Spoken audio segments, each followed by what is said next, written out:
والعاقبة للمتقين الصلاة والسلام على سيد الأنبياء والمرسلين أما بعد فأعوذ بالله من الشيطان الرجيم بسم الله الرحمن الرحيم فاذكروني أذكركم واشكروا لي ولا تكفرون آمنت بالله صدق الله العظيم قال الله عز وجل في شأن حبيبه إن الله وملائكته يصلون على النبي يا أيها الذين آمنوا صلوا عليه وسلموا تسليما الصلاة والسلام عليك يا سيدي يا رسول الله وعلى آلك وأصحابك يا حبيب الله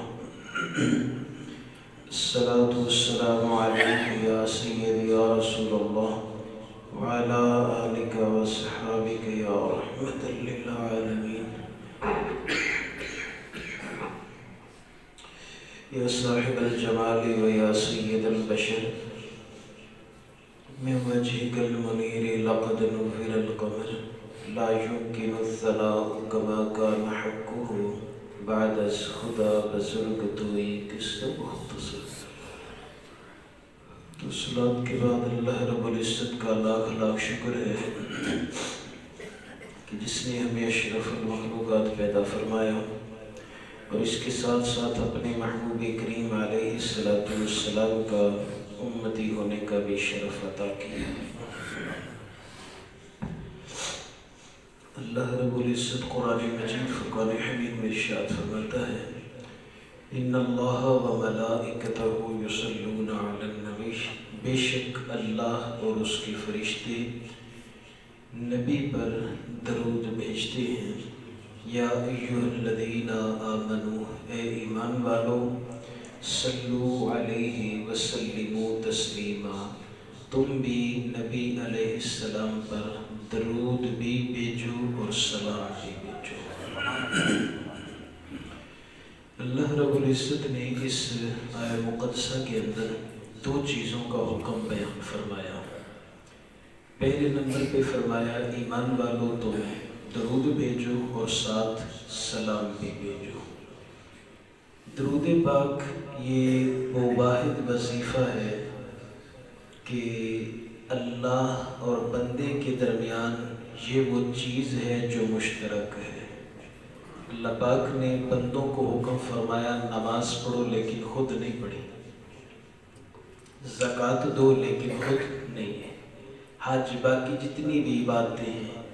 لیکن جب سرکار دو عالم علیہ السلام کی ذات بابرکات پہ درود پڑھنے کی باری آئی، فرمایا میرے بندو میں بھی پڑھتا ہوں، فرشتے بھی پڑھتے ہیں، تم بھی درود پڑھا کرو، تم بھی درود پاک جو ہے وہ پڑھا کرو.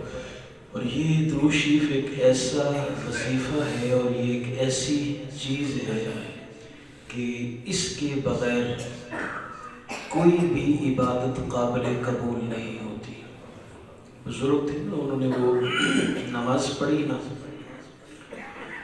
نماز کے اندر جب آخری اتحیات پہ بیٹھے تو درود پاک پڑھنا بھول گئے. درود ابراہیم اللہم صلی علی محمد وعلی آل محمد، یہ درود پاک پڑھنا بھول گئے.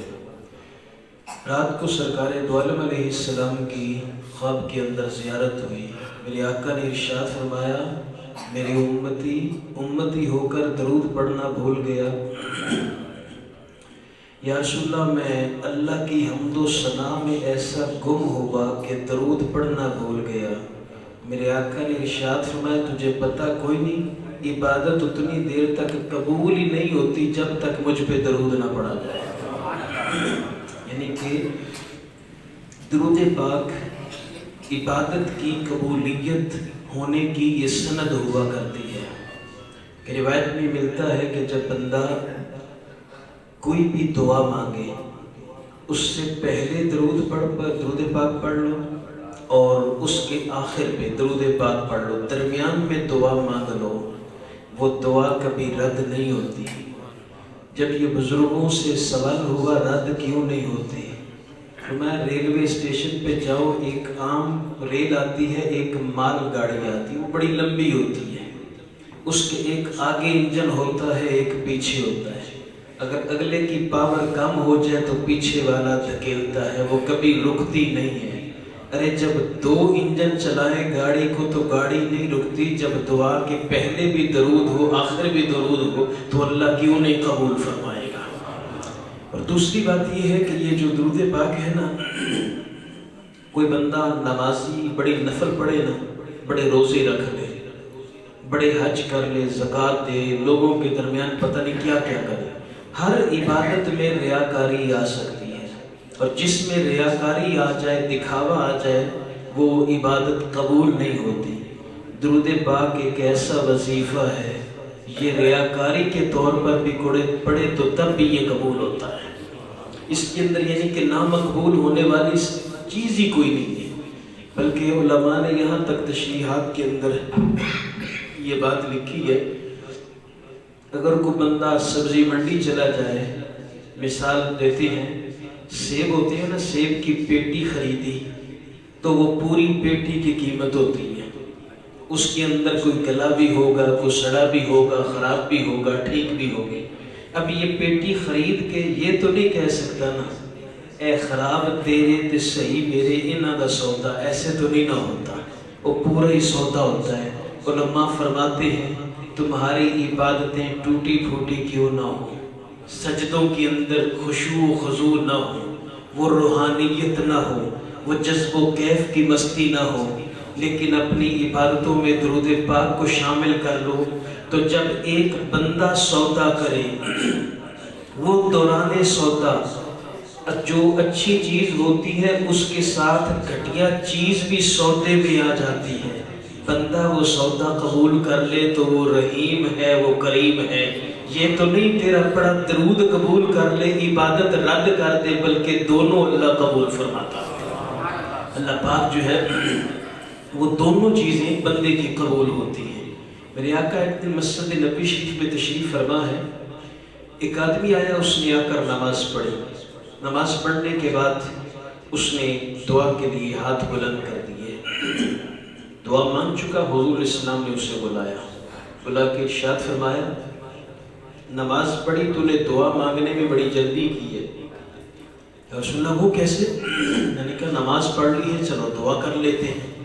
فرمایا نماز پڑھنے کے بعد مجھ پر درود پڑھتا، پھر تو دعا کرتا تو تیری دعا قبول ہوتی۔ وہ آدمی چلا گیا، ایک اور آدمی آیا، اس نے نماز پڑھی، نماز پڑھنے کے بعد اس نے درود پاک پڑھا، جب اس کے جو ہاتھ دعا کے لیے اٹھے نا، اب زبان نبوت حرکت میں آئی۔ میرے آقا نے ارشاد فرمایا، او میرے غلام اب تو مانگتا جا، اللہ تجھے عطا کرتا چلا جائے گا، اب تو مانگ، اللہ تجھے عطا فرمائے گا۔ یہ تو حضور کا نام ہے ہی ایسا، کوئی کام یہ بگڑنے ہی نہیں دیتا، سب کام بنا دیتا ہے نام محمد صلی اللہ علیہ وسلم۔ حضور کا نام تو یہ بگڑے ہوئے کام جو ہے وہ بھی اس نام کی برکت سے اللہ پاک سنوار دیتا ہے۔ تو اس لیے جس مقام پر، بلکہ ایک روایت میں ملتا ہے، کوئی مجلس ایسی ہو جہاں پہ لوگ اکٹھے ہو جائیں، وہاں پر نہ اللہ کا ذکر ہو، نہ حضور کی ذات پہ درود پاک پڑھا جائے، وہ مجلس قیامت کے دن شریک ہونے والوں کے لیے وبال بن جائے گی۔ اس کے بارے اللہ پاک مواخذہ فرمائے گا، پکڑ فرمائے گا، اتنی دیر بیٹھے رہے، تمہیں اللہ رسول یاد ہی کوئی نہیں آیا، تم نے نہ اللہ کا ذکر کیا، نہ اس کے پیارے محبوب کریم اسلام کی ذات بابرکات پہ درود پاک پڑھا۔ وہ بڑا مشہور و معروف تذکرہ ہے نا، آپ نے یہ حدیث پاک تو سنی ہے نا، کلونجی اس کے بارے میرے آقا نے فرمایا ہر موت کے علاوہ ہر بیماری کی اس کے اندر شفا ہے، اور شہد کے بارے میں یہی فرمایا، شہد کے اندر بھی اللہ پاک نے سوائے موت کے ہر بیماری کی شفا رکھی ہے۔ اور اس کے اوپر حدیث پاک ہے، ایک آدمی حضور کی بارگاہ میں آیا، یا رسول اللہ صلی اللہ علیہ وسلم، میرے بھائی کو دست لگے، پیچھے سے پیٹ خراب ہے، میرے آقا نے ارشاد فرمایا جاؤ جا کے اسے شہد پلاؤ، شہد پلاؤ۔ شہد پلایا گیا، دوبارہ آ گیا، یا رسول اللہ اب تو اور زیادہ تیز ہو گیا ہے، میرے آقا نے ارشاد فرمایا جاؤ دوبارہ پلاؤ۔ 3 مرتبہ اسی طرح ہوا، تینوں مرتبہ وہ دوڑ کے واپس آیا، یا رسول اللہ اب تو اگلے سے بھی زیادہ حالت بگڑ گئی ہے۔ میرے آقا نے فرمایا جاؤ جا کے شہد پلاؤ۔ جب چوتھی بار پلایا گیا تو سب کچھ اپنی جگہ پہ آ گیا۔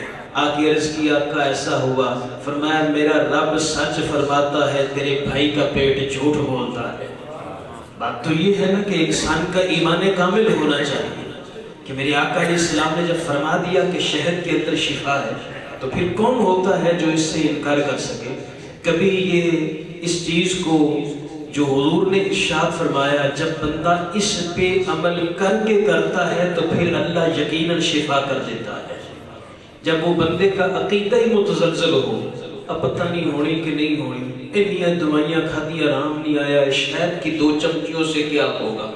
جب عقیدہ ایسا ہوگا تو پھر شفا بھی نہیں ہوتی۔ میاں میر حسن سنجانی رحمت اللہ تعالی علیہ نا، حضور داتا گنج بخش بھی حجویری علیہ رحمہ کے پیر بھائی ہیں۔ داتا سب سے پہلے یہ لاہور کی سرزمین پہ آئے تھے اور آپ کے پاس ایک ہندو آیا، اس کی کافی ساری فصلیں تھیں اور اس کے نا سر میں درد تھا۔ اس نے آ کر کہا سنا ہے جی بابا جی تسی دم بڑا ترکڑا کرتے ہو، مجھے سر میں بڑی تکلیف ہے، میں نے بڑا علاج کرایا آرام نہیں آیا، تو آپ اگر دم فرما دیں۔ فرمایا قرآن مومنین کے لیے شفا ہے، کافروں کے لیے نہیں ہے۔ کلمہ پڑھ لو گے تو ہم دم کریں گے تمہیں شفا ہو جائے گی ورنہ نہیں ہوگی۔ اب وہ گھر چلا گیا، گھر جا کے نا سوچ میں پڑ گیا۔ جب اسے زیادہ تکلیف ہوئی نا کہنے لگے اب بابے کو تھوڑا پتہ لگنا، میں بابے کے پاس جاؤں گا، وہ مجھے دم کرنے سے پہلے کہیں گے نا کلمہ پڑھ دے، میں کلمہ پڑھنے سے میں کہا اندروں پڑھنا زبان سے پڑھ لوں گا، وہ دم کر دیں گے مجھے آرام آ جائے گا۔ تو میں نے تو انہیں کون سا پتہ چلنا ہے، یہ بس ایسے باتیں بنی ہیں۔ آگے حضور ٹھیک ہے کلمہ پڑھا دیں، آپ نے کلمہ پڑھایا تو اس نے پانی نکالا، فرمایا پانی دے، دم کیا، دم کر کے پکڑانے لگے، پترا جیو جی نیت تو سیو مجھے آرام آ سی۔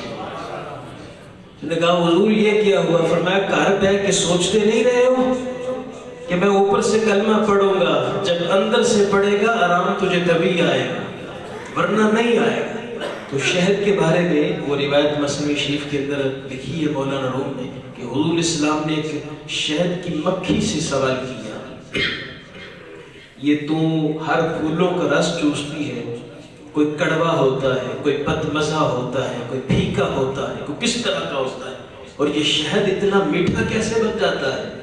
اس نے عرض کی ہم یہ نکل جاتی ہیں، پھلوں کا رس چوستی ہیں، پھر آ کر چھتے میں ڈالتی ہیں، پھر ہماری ایک ملکہ ہوتی ہے، وہ ہمارے اوپر نگران ہوتی ہے، جب ہم ساری اکٹھی ہو کر چھتے کے اندر رس ڈال دیتی ہے، پھر ملکہ کہتی ہے وہ حضور کی ذات پہ پڑھو نا درود۔ تو جب ہم درود پاک پڑھتی ہیں تو اس کی برکت سے اللہ تعالیٰ وہ کڑوے پھلوں کے رس کو بھی شہد بنا دیتا ہے۔ یہ دیکھیں حضور کے اوپر درود پاک پڑھنے کی کتنی برکتیں ہیں، کتنی فضیلتیں ہیں، اور بندہ اگر یہی ایک وظیفہ ہی اپنا لے نا درود پاک کا، یہی ایک وظیفہ اپنا لے تو یقین کرے کہ اس کے سارے کام سمجھ جاتے ہیں۔ مشکل جو سر پہ آ پڑی آقا تیرے ہی نام سے ٹلی، مشکل جو سر پہ آ پڑی آقا تیرے ہی نام پہ ٹلی، مشکل کشا ہے تیرا نام تجھ پر درود اور سلام۔ حضور کی ذات پہ درود پاک پڑھنا شروع کر دو، سارے کام انسان کے سمجھ جاتے ہیں۔ نہیں تو پھر پوچھ لو پاک پتن کے کلندر سے، بابا فرید الدین مسعود گنج شکر رحمت اللہ تعالی علیہ تشریف فرما ہے، چند درویش آ گئے آپ کے پاس، آپ نے تواضع کے لیے کھانا ان کو پیش کیا۔ جب وہ کھانا کھا چکے تو حضور ہمارا سفر طویل ہے، فرمایا کہاں جا رہے ہو؟ یہ حج کے لیے جا رہے ہیں۔ تو فرمایا اللہ تعالیٰ آپ کا حج قبول کرے، جاؤ تو وہاں پر جا کے میرے لیے بھی دعا کر دینا۔ انہوں نے کہا جی دعا تو کر دیں گے، لیکن اصل مقصد آپ کو بتانے کا یہ ہے ہمارے پاس پیسے کوئی نہیں ہیں۔ تو سنا ہے فرید الدین کے پاس بڑے روپیے آتے ہیں، بڑے دور دراز سے نظر و نیاز آتی ہے، تو ہمیں بھی تو کچھ عطا کر دیں۔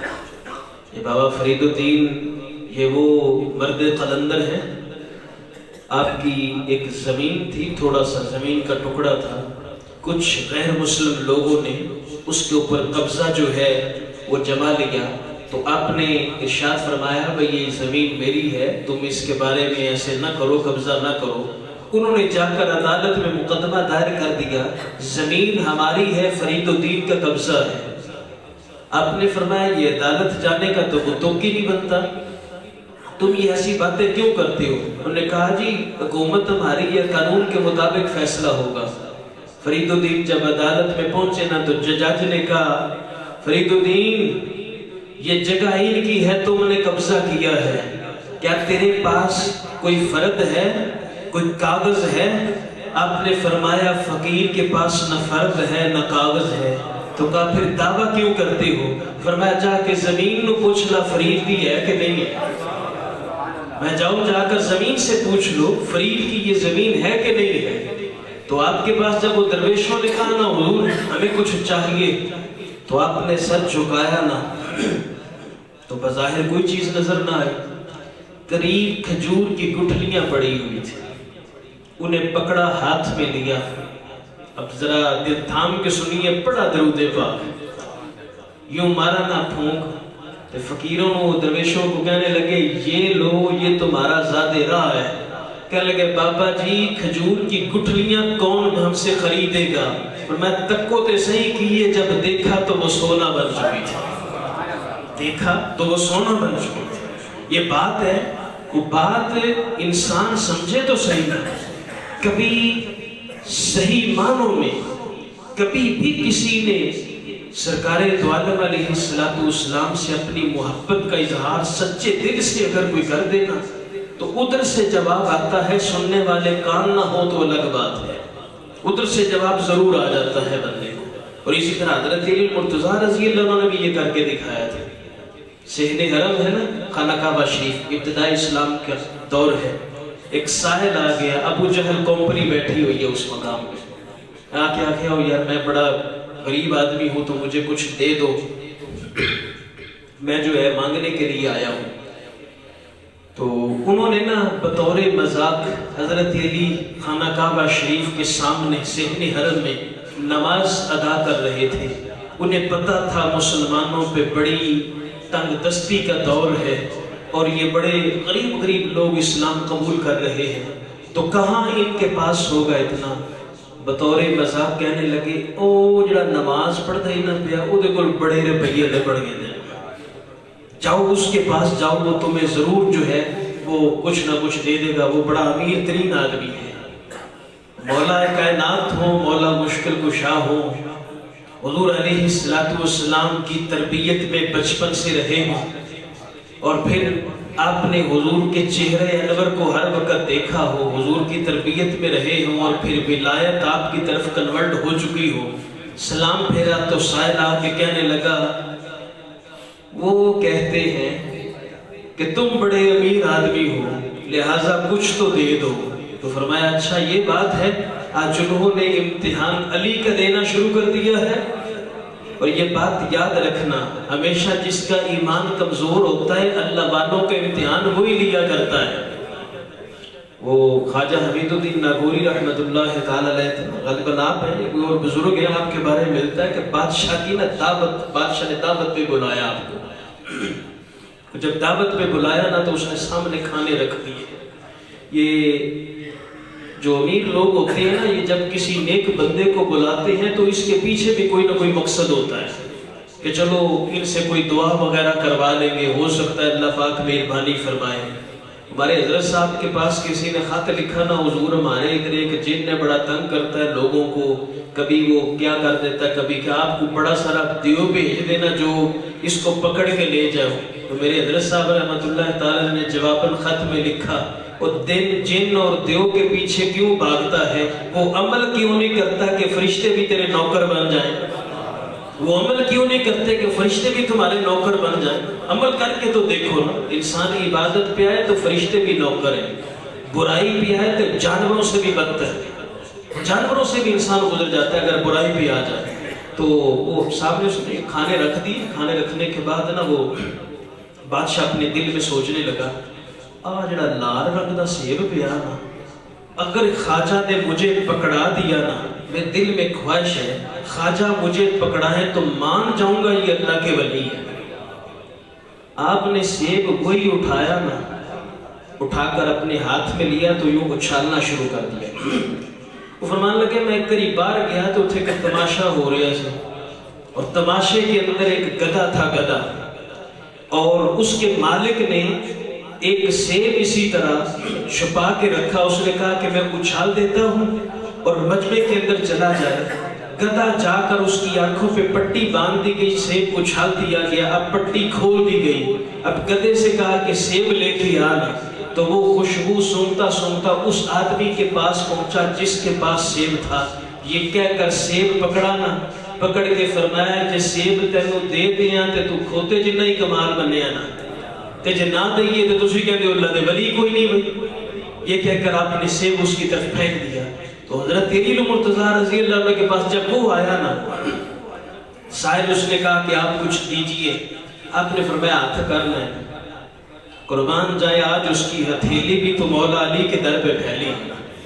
یہ تو وہ جانتا ہے نا جس نے صحیح معنوں میں ہتھیلی پھیلائی، اس نے ہتھیلی یوں کی نا تو مولا مشکل کشا نے کچھ پڑھا نا، تو پڑھ کر فرمایا اس کو بند کر۔ اس نے کر لیا بند، تو فرمایا انہیں اتھے نہ کھولی، جا کے ابو جہل کو کھول لی، یہاں نہیں کھولی، ابو جہل کے پاس جا کے کھولی۔ وہ سائل گیا، ابو جہل کے پاس پہنچا، انہوں نے کیا دتا کی؟ کہا مجھے تو نہیں پتا، ہتھیلی کھلائی تھی، پھونک مارا تھا، کہا بند کر لے، ان کے پاس جا کے کھولنا۔ جب انہوں نے کہا نا کھول، تو مٹھی سے بھری ہوئی سونا، پوری مٹھی، ہاتھ پورا سونے سے بھرا ہوا ہے۔ تو کسی نے پوچھا پیارے علی پڑھا کیا تھا؟ فرمایا پڑھنا کسی حضور کی ذات پہ درود پڑھے اللہ سونا بنا۔ حضور کی ذات پہ ہم نے درود پاک پڑھا، اللہ پاک نے اس کو سونا بنا دیا۔ تو اس لیے آج حضور سے پیار کرو، میرے آقا علیہ الصلوۃ والسلام کی ذات بابرکات پہ درود پاک پڑھو، تمہارے سارے کام سنور جائیں گے، سارے کام سنور جائیں گے۔ جیسے کہ وہ عیسیٰ بن علی یہ وزیر ہے، دور میں ایک آدمی تھا بیچارہ تاجر تھا، تلک الیام نداولھا، بندے کے پاس جب پیسہ آتا نا مطلب میں ہی ہوں اور کوئی ہے ہی نہیں، انسان پتہ نہیں کیا اپنے آپ کو سمجھ بیٹھتا ہے اور لمبی امید لگا کے بیٹھ گیا۔ وہ کروٹ بدلی نا، اللہ فرماتا ہے تلک الیام نداولھا، بندیا کدے گھمنڈ نہ کری، دن پھیرتے ہیں کوئی لمحہ لگتا ہے، لمحے کے اندر اللہ پاک کروڑ پتیوں کو بھی فقیر بنا دیا کرتا ہے۔ اب اس کے اوپر چڑھ گیا نا قرضہ، تو قرضہ چڑھا 3000، جب 3000 چڑھا نا قرضہ تو اب دینے کے لیے تو تھا کچھ نہیں، لیکن جس نے دیا تھا اس نے پکڑا قاضی کی عدالت میں پیش کر دیا۔ قاضی نے کہا 1 مہینے کی مہلت 3000 دے، نہیں دے گا تو تجھے میں اندر ڈال دوں گا، قید کر دیا جائے گا تجھے۔ اب وہ وہاں سے نکلا بڑا پریشان، سارے دوستوں کے پاس گیا، جڑے سجن ہوندے نے نا اوکھے ویلے پتہ لگدا کون نال ٹردا، سب نے منہ پھیر لیا۔ اس وقت ہر ایک کو اپنی مجبوریاں یاد آ جاتی، رشتہ داروں کو مجبوریاں یاد آ جاتی، پہلے آتا تو آج ابھی تو ہم نے مجھے دیا، یہ کر لیا وہ کر لیا، سب نے منہ پھیر لیا۔ کسی عالم سے گفتگو ہوئی، اس نے کہا یار جس کا کوئی نہیں ہوتا آمنہ کے لال تو اس کے ہوتے ہیں نا۔ وہ چلا گیا مسجد میں، 27 دن حضور کی ذات پہ درود پاک پڑھتے، 27 دن گزر گئے، رات سوتا ہے، حضور خواب میں آئے، فرمایا میرے غلام کیا ہوا؟ یا رسول اللہ اب تو زمین اپنی وسعت کے باوجود مجھ پہ تنگ ہو گئی ہے، اب تو مجھے جیل جانے کے لیے کہا جا رہا ہے۔ فرمایا تو پھر تو پریشان کیوں ہوا ہے؟ رسول اللہ پریشان نہ ہو تو اور کیا ہو؟ فرمایا پھر درود پڑھ کے بھی پریشانی نہیں کی؟ یا رسول اللہ پڑھتا تو رہا ہوں۔ فرمایا اٹھ سویرے جا، جڑا وقت دا وزیر انہوں جا کے میرا سلام کہی، انہوں کہ 3000 قرضہ ادا کرے۔ پریشان ہوا وزیر نہ گل کتھے ہو سی، دوسری رات ہوئی حضور پھر خواب میں تشریف ہے۔ فرمایا آخر اس نے کہا یا رسول اللہ نے نشانی منگی تے کی دیاں گا؟ فرمایا انہوں آکھی فجر دی نماز پڑھ لینا تے 5000 درود حضور دی ذات تے تو پڑھنا، اس کا کسی کو بھی پتہ نہیں ہے۔ لیجئے مہینہ مکمل ہو گیا، صبح نکلا سیدھا کاغور وزیر کے پاس دروازے پہ جا کے دستور نکلا، ہاں کیا بات؟ میرے آقا علیہ السلام بھیجا، فرماتے ہیں کہ 3000 قرضہ کر، کہ میں میں مان لما کہ حضور اسلام نے سلام بھیجا ہے، کہ روزانہ 5000 مرتبہ فجر کے بعد درود پاک نہیں پڑھتے ہو؟ بالکل یہ تو میرے اور حضور کے درمیان راز تھا، کسی کو پتہ ہی نہیں تھا۔ سجنا ہوں گئے تھے، ہوں سلام تو کتوں لے گیا ہے، بٹھا دیا اس کو، اندر گیا 9000 دینار سونے کے لایا، 3000 قرضہ، 3000 کاروبار کے لیے، 3000 تیرے بیوی بچوں کے اخراجات کے لیے، 9000 لے کے پہنچے قاضی کی عدالت میں۔ اے قاضی جی پھڑو 3000 جج صاحب تے اینو دیو تے میری جان چھڈو۔ قاضی کہنے لگیا روپیہ تیرے کو کوئی نہیں سی، 3000 کہاں سے لے کے آیا؟ اس نے پوری کہانی سنائی۔ قاضی کہنے لگیا سجنا بہ جا، اندر کیا کہنے لگیا ساریاں نیکیاں وزیر لے جائے قاضی کچھ نہ لوے۔ 3000 اندر سے لا کے کہا تیرا قرض میں ادا کرتا ہوں۔ کہ انہوں نے قرض ذرا سی نہ کھول کھلوتا، کہتے یار ساریاں ہی آپ ہی لئی جاندے ہو، میں بھی معاف نہ کرا تے پھر مینوں کون امتی کہے گا؟ مشکل جو سر پہ آ پڑی وہ تیرے ہی نام سے ٹلی، مشکل کشا ہے تیرا نام، مجھ پر درود اور سلام۔ 1 مہینہ پہلے 3000 کا قرض دار تھا، حضور کی ذات پہ درود پاک پڑھا تو 1 مہینے بعد 12000 لے کے اپنے گھر کی طرف لوٹ رہا ہے۔ اللہ پاک ہمیں آقا علیہ السلام سے سچی سچی محبت عطا فرمائے۔